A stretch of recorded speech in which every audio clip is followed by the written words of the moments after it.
Okay, as at 5 p.m. Today, the total evacuation centers for the Western Division now stands at 76, with a total evacuees of around 2,036. Now, here in Lutogo, we have 9 evacuation centers with 359 evacuees. Nandi, we have 39. As you know, Nandi is the most affected with this flood. 39 evacuation centers with more than 1,400 evacuees in those centers. Nandrongan Nabosa, 14 evacuation centers with a total of 517. Mba, 5 evacuation centers of 473 evacuees. Raki 27 with a total of 606,000. And Tabua, we have 5 schools, 4 schools and 1 community hall with a total of 540 evacuees. There's been a lot of rainfall, and also the weather officers also predicted more rain. Yes, as far as the information we have now, by 6 o'clock this afternoon, there will be another band of rain reaching the Western Division. And with that rain comes around 14 knots of strong winds.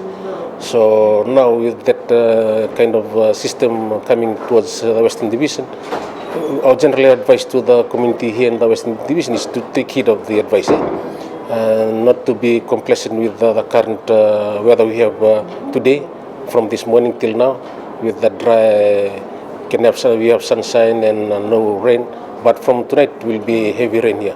So our general advice to the community here in the West is please take heed of the advice, get yourself ready, be prepared for the worst because of the effect of the system that will be facing the Western Division.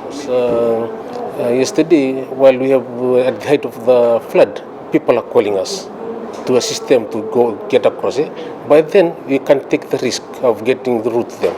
So our advice to the community now, while we still have daylight on us, please to move to high ground, get somewhere to get shelter.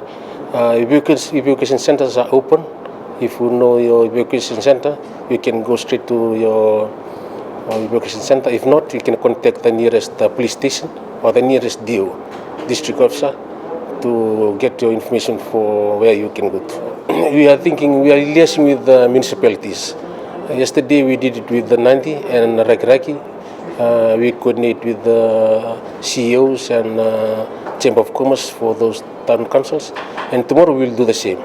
If the town councils and the advisory and the Chamber of Commerce think that we close the town, we'll do that. With the assistance of the police, we'll close off the town. It's just for the safety of people and the security of properties. It's not a curfew, but restriction of movement of people. We also ask people with cars, please stop from moving around by the height of the flood and height of strong winds. It's better for you to stay home, not to create more problems with the strong winds and the rain coming towards us.